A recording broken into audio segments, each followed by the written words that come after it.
государственного бюджета на 2025 год составляет 17,8 миллиарда рублей. Объем расходов определен в размере 18,7 миллиарда рублей и, соответственно, установлен источник финансирования дефицита в размере 994,5 миллиона рублей. Хочу отметить, безусловно, что в общей структуре доходов государственного бюджета 17,8 миллиардов рублей доля собственных доходов составляет 12,4 миллиарда рублей.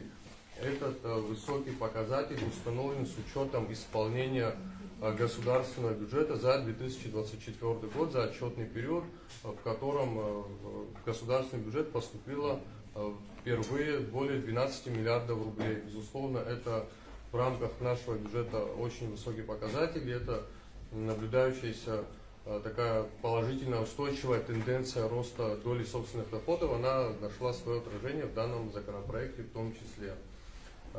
Далее установлены основные параметры республиканского бюджета в следующих размерах. Общий объем доходов республиканского бюджета составляет 13,6 миллиарда рублей, из которых 5,3 миллиарда рублей это средства российской финансовой помощи. Из них 4 миллиарда они идут в рамках оказания финансовой помощи на цели социально-экономического развития, 1,2 миллиарда направляются на финансирование мероприятий по реализации инвестиционной программы, и 100 миллионов это на поддержание госпрограммы поддержки отраслей экономики.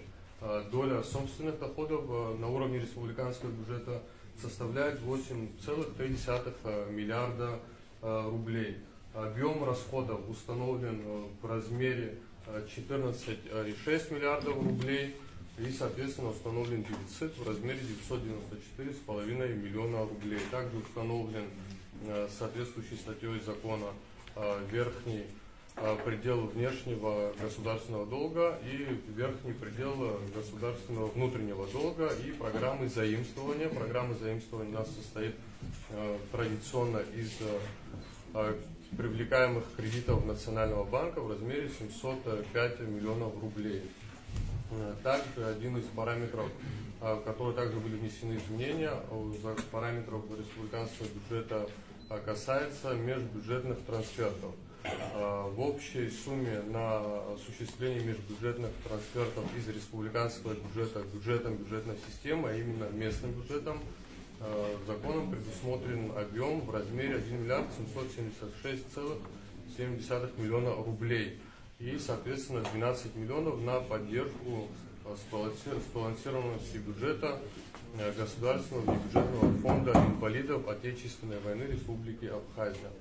Хочу отметить, что этот объем межбюджетных трансфертов, в частности по местным бюджетам, направлен в первую очередь на решение их социально-экономических вопросов, на сбалансированность, обеспечение сбалансированности их бюджетов и, соответственно, в том числе на решение вопросов, связанных с оплатой и повышением заработных плат.